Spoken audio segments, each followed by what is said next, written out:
Well, Mike Chandler, it's been nothing but big fight weeks for you since you came to the UFC. Here's another one. I guess what's the feeling like this time around? Man, this is what I asked for. You know, I wanted to fighting so long outside the UFC. I always dreamt of coming here, putting on performances on the biggest stage possible under the brightest lights, and that's exactly what they gave me. I asked for it when I first sat down with Hunter Campbell, laid out my intentions of what I wanted to be for the organization and inside of the organization. And here we are. I mean, the strength of schedule that I put together in 16 months with the backup for the title fight, Dan Hooker, Charles Oliveira, Justin Gaethje, and now Tony Ferguson. It's right where I wanted to be. You know, big fights, big stages, and this is no different. And I got a tough opponent ahead of me on Saturday night, ready to do the thing. I wonder as you sit there now, like how you would categorize your UFC run, because exactly what you just said, right? Insane strength of schedule, outstanding performances, right? But if you look at just the results, I know you have high expectations for yourself. So can you be proud of what you've accomplished, or do you sit back and go like, yeah, but I didn't do what I wanted to do? No, absolutely. I gave up trying to be perfect long ago. You know, when I got into this sport, I watched BJ Penn and Matt Hughes and George St. Pierre and Anderson Silva, all these guys that we looked up to in mixed martial arts, and they all had losses on their record, but at the time they were so dominant that they hardly ever lost. So in my mind, I said, okay, well, I'm not going to lose. There's no reason for me to lose. I'm going to be that good. Then you go through a couple losses, you grow through failure, you grow through struggle, and you realize, hey, it's all part of the process. You know, me coming in and you look at my record thus far, 1-2 in the UFC, fighting the toughest guys on the planet at 155 pounds. Every single one of these guys and gals on the roster on any given night could lose to anybody on the roster, especially in the top 10 when you're fighting the toughest guys or gals in the world. So it's the cards have fallen how they were. I'm not too upset about a debut of the year starting 2021 and then a fight of the year capping it off at the end. Two awards that I hold dear to my heart, and go out there, get my hand raised on Saturday night, and there's even more big fights coming up in the future. Absolutely. Tony Ferguson is a big fight. You know, he had the famous Dana White privilege line. We all got a big kick out of it. Everybody laughed. And then we brought it up to him today, and he doesn't find it so funny anymore. It seems like he's got a little chip on his shoulder, maybe a little anger towards the organization, I think, but maybe a little bit towards you as well. What do you make of that? I'm sorry, Tony, but that Dana White privilege line might be the funniest thing that has ever been said on a microphone in the context of mixed martial arts. He's right. I am his boss's favorite fighter. I am Dana's favorite fighter. Dana White privilege is not on the line here. I've already got it. And no, man, it's all fun. You know, I saw him after the press conference. It's all respect. He's going to go out there and try to take my head off, and I'm going to do the exact same thing. But when it comes to animosity, I got no animosity towards him. He's all business. Is it true? Is it blunder? Is it just words? Is it lip service? We don't know. All I know is he's going to run into a buzzsaw on Saturday night, and my Dana White privilege is not going to make a difference no matter what. Last thing for me, I mean, obviously your track record speaks for itself, but are you thinking about rankings and title shots and what comes next? Or is this all about at this point about just coming in and, you know, turning in these fan-friendly, amazing performances and then just seeing what comes next? Man, yeah, I'm always looking at the future. I'm always looking at the game. I'm a student of the game, and now I'm a student of the lightweight division here in the UFC, how all the pieces are falling together, how people are in the rankings, who's out of the rankings, who are coming in, who is moving weight classes. There's a bunch of different stuff going on. But I truthfully think that everything in the fight business is up to time and circumstance. The reason I got the title shot back in May was the interesting set of circumstances where Conor and Poirier were tied up for a third fight. Khabib retires. In steps me and Charles Oliveira. Now, there's going to be a scenario on Saturday night where one of the two men in the main event win the fight and either retain the title or win the title, and there's not an MMA fan alive that doesn't want to see me rematch either of those guys, Charles Oliveira and especially Justin Gaethje, in a 5-round title fight. So we'll see what happens. All I know is I can take care of business on Saturday night. I'll break bread with Dana and Hunter, and we'll talk about what's next. Mike, I wonder, I mean, pretty much the entire 6 years that Tony Ferguson was looked at as either the number 2 or number 3 lightweight in the world, you were over in Bellator, you were winning titles, you were doing a lot of stuff over there. Was this a fight that you ever daydreamed about in your spare time or thought about, or even just used this guy as a barometer for your own performances while you were over there? Yeah, I made a decision that I was going to test free agency and hopefully most likely end up in the UFC right when the pandemic hit. And 2 months straight, I trained in my garage every single day with UFC Fight Pass on, watching every single lightweight, every single minute of every single one of their fights in the UFC. And Tony Ferguson was at the top of the division, you know, at that time when he was kind of going through right off the end of that 12-fight win streak. Still a guy who was looked at as one of the top lightweights in the world, and a lot of people's eyes could have beat Khabib. Tony Ferguson was the first name on our list that we wanted to fight when we came over to the UFC. He turned down the fight and then offered to fight me like a month after Fight Island. I just wasn't ready. I'm away from my family. I needed to go spend time with them, date my wife, and serve my child. And now here we are a year and a half later, and it happens. Tony Ferguson has been the guy I've wanted to fight since the very beginning. Now we get to do it on Saturday night. Yeah, and I think we're all looking forward to it. I mean, you're always extraordinarily open and honest with us and the media and the fans. And so I'm just curious for your honest assessment. I mean, where do you think Tony is at this point in his career? I don't know. He's probably in the hotel somewhere over here. No, I think, no, I mean, where is he? I mean, he's, man, the thing about Tony Ferguson is you can talk about he's lost a step. You can talk about maybe he's lost athleticism or power because of age or whatnot. Yes, he's fallen on some hard times with a couple losses, but just as I said before, when you're fighting the toughest guys on the planet at 155 pounds, you're going to take losses. The thing that makes Tony scary, the reason he is the boogeyman in El Kukui, is he's so unorthodox and so unpredictable. Not a man alive can emulate Tony Ferguson in my training. There's nobody at Sanford MMA, which I highly regard as the greatest gym on the planet with the greatest coaches. They really can't 100% prepare me for Tony Ferguson because you don't know what you're going to get. What we saw last fight was not what we saw the fight before, and it will not be what we see on Saturday night. It's a crapshoot, and that's why everybody's going to be on the edge of their seat. And might I say, dare to say that we're going to steal the show again.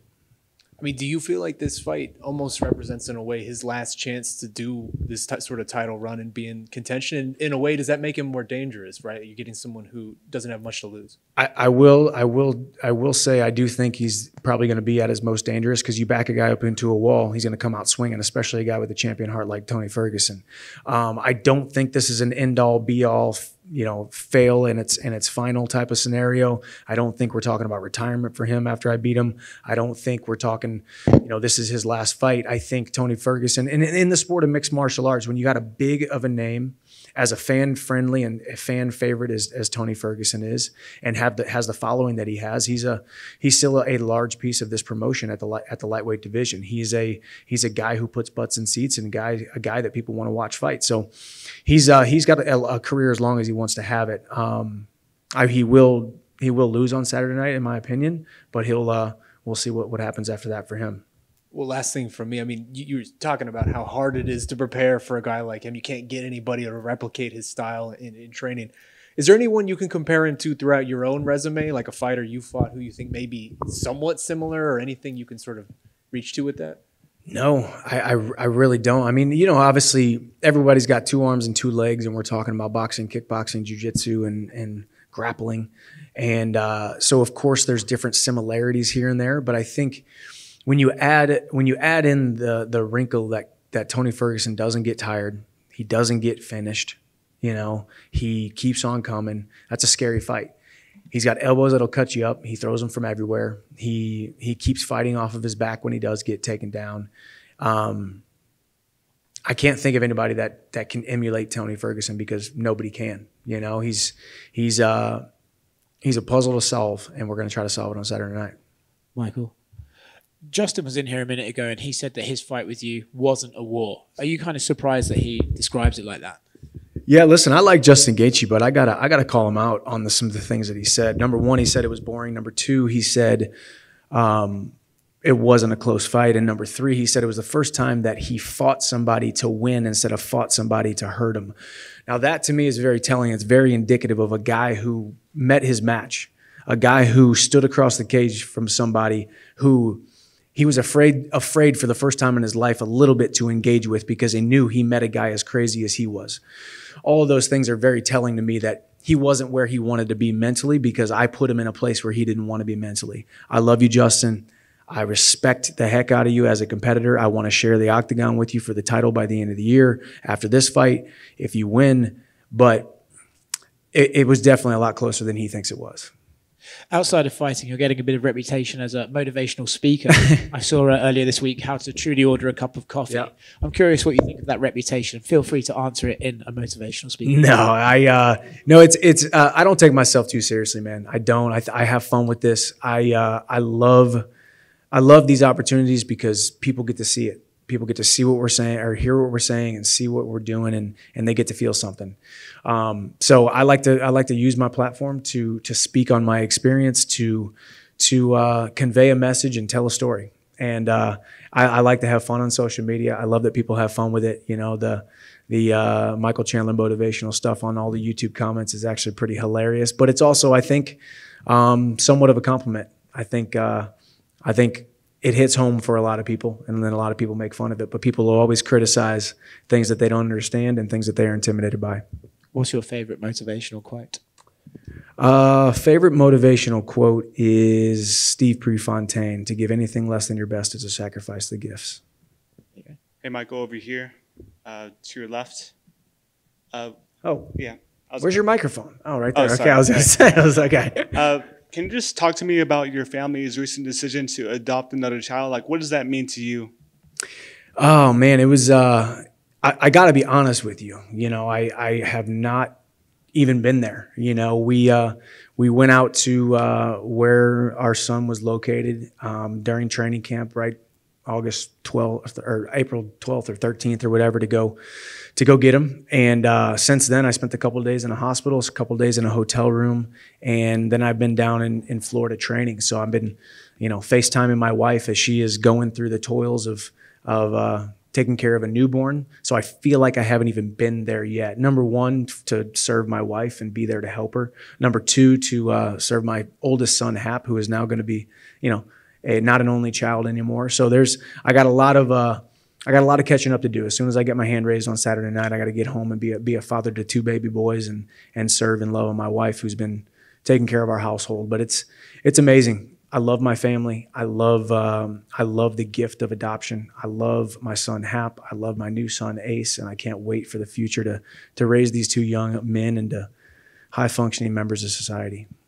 Is a father of 2 Michael Chandler going to be more dangerous than father of 1 Michael Chandler?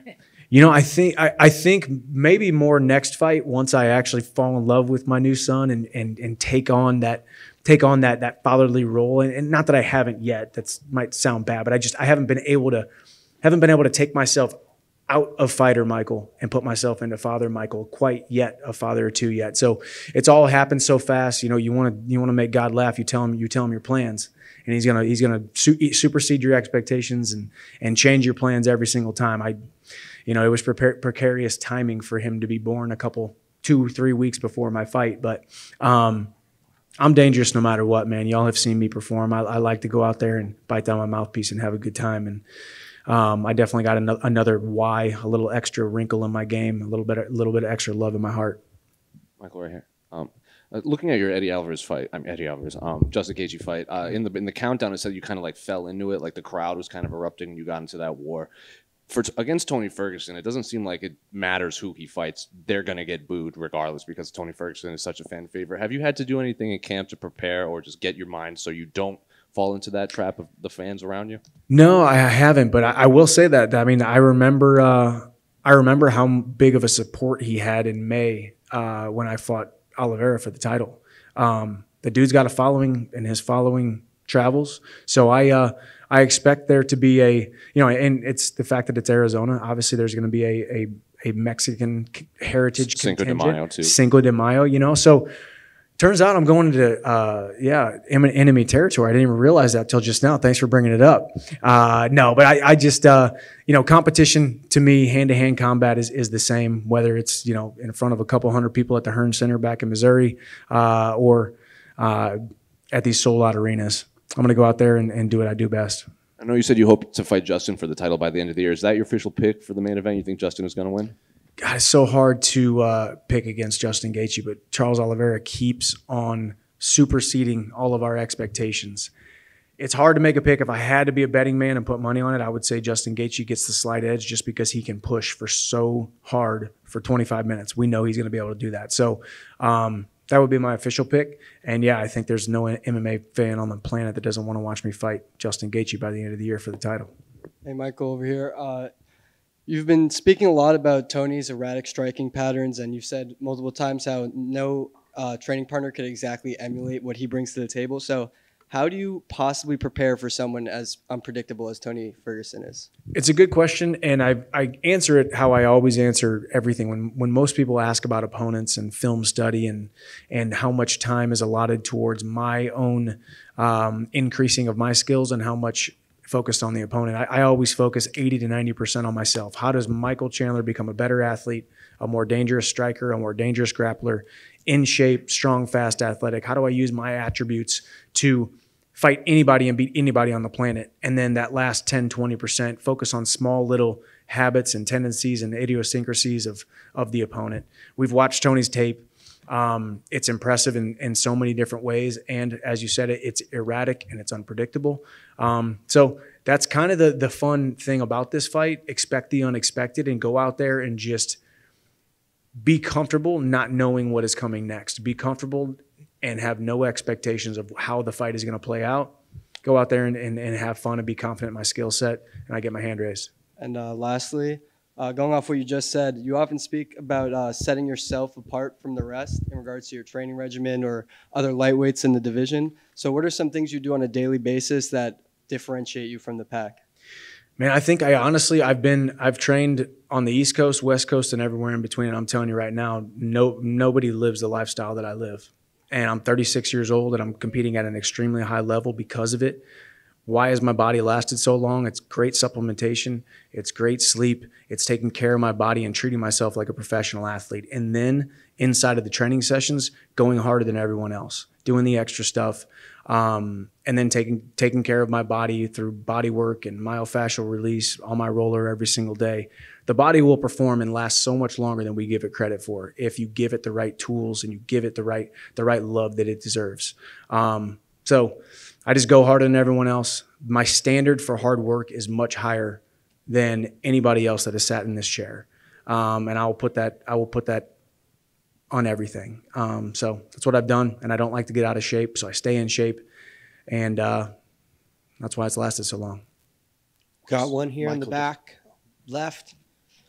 Michael, your run so far here in the UFC has been ultra exciting. Have the fights and your time with the organization lived up to the expectations you had when you signed? It's exceeded my expectations. You know, I think when you're outside the UFC, you have this view of what it might be to be over there in the UFC, and it has exceeded my expectations. The bright lights, the platform, the ability to have a voice and a platform is what I've always wanted. I've always felt like I was underutilized and underappreciated for the amount of work that I put in and the amount of skill that I had. You know, going back to that gentleman's question, I've treated this training camp and every other training camp in my entire life like it was the most important training camp of my life. I fought some very subpar fighters compared to my abilities, and I always trained as if I was fighting the #1 guy in the world. So to not get the recognition for that was hard at times, knowing I was underappreciated. And that's why I spend as much time as I can on this microphone and spend as much time as I can in front of these cameras, because I'm making up for lost time, and I love my life and I love my job. We knew you as a long time as the face of Bellator. Do you feel now at home as a UFC fighter? Well, I am Dana's favorite fighter. So no, I do, you know, and I think there's always a transition period. First, they doubt you. Then they kind of hate on you and doubt you at the same time, and then they start to embrace you. And that was the mixed martial arts fans are amazing fans, but they are very rigid at times. And I was a nobody who had to come in and prove myself. And here we are 16 months into it, and I've asked for the hardest fights and the biggest names in the sport. Not many guys want to go out there and fight Justin Gaethje for a second time. Not many guys want to go out there and call out Conor McGregor, not because of the money, not because of the red paint, not because they want the legacy fight and the stage and the significance of that fight. I want all the smoke. I want all the big fights. I want all the big names. I want all the big stages. And that's what the UFC can give you that other organizations cannot. I'm right at home, and I'm 100% a UFC fighter, and people are starting to accept that. And you previously had also said you were here for a good time, not for a long time. Are you seeing more and more options, so maybe extending the period of time you may be here? Yeah, I always said that too, because I wanted people to know I ain't no spring chicken. I didn't come into this organization as a 24-year-old. I came into this organization as a 34-year-old seasoned veteran, and here I am celebrating my 36th birthday a couple weeks ago, and I still feel great. I still got some huge fights on my horizon. I do believe I will be UFC champion by the time I hang up the gloves, and I think that's sooner rather than later. Thank you. Michael, just to your right. We had Donald Cerrone in earlier today, and he became very emotional talking about the prospect of fighting in front of his child on Saturday. I know your oldest Hap will be watching you live for the first time on Saturday. Can you put into words how special that will be? I've tried not to think about it, honestly. It's like, take yourself back to Madison Square Garden. You take yourself back to title fights. You take yourself back to these experiences that have bigger implications than just the fight. The huge platform of Madison Square Garden, or getting to fight for a title. Those things can get inside of your head and make you fight differently. When I know my son Hap is there, and my wife, two of my favorite heartbeats on the entire planet, it's I don't want to think about it too much, because I got a job to do, and I just want to get my hand raised. I want to jump out of that cage, and I want to go hug him and tell him that I'm ready to be home and I'm ready to be daddy, because he deserves that. And I fell in love with him 5 years ago, and I looked into his eyes and told him that I was going to love him and serve him and take care of him. And this sport that I love takes me away from him at times, but he will know that every man has to work. And for him to sit there in the front row and to be able to see what daddy does for work, I think that's going to be really cool. So I'm excited about it, and try not to think about it too much. So thanks for bringing it up. Thank you, Mike. Michael, just one here to your left. Close it out. I know you said in the past 2 fights that you zigged when you should have zagged, and that's kind of the difference between winning and losing. Is there anything you can do going into this fight to clean that up? I know it's chaotic in there. I know decisions happen in a split second, but is that something you've thought about that you can change, or is it something that just kind of happens? Yeah, I mean, I think that's why we love this sport, man. Every single fight is different, and every single moment could be catastrophic for yourself or your opponent. And that's why we love the sport. I am confident in my skill set. I'm confident where I am exactly right now. I'm confident in some of the things that I've cleaned up from previous performances. I am confident where my head is at, and where my heart is at, and where I'm at physically. So not a lot I can do besides just be me. The good thing is I know I have the no-quit gene in me. I have the warrior gene inside of me. We all saw it last fight. We've seen it in numerous fights. It's something you can't teach. You can't teach grit. You can't teach heart. You can't teach determination. You can't teach toughness. And I have those things in droves. So Saturday night, I want you guys to see the technical side of me. And if I have to pull out that dog inside me, I will.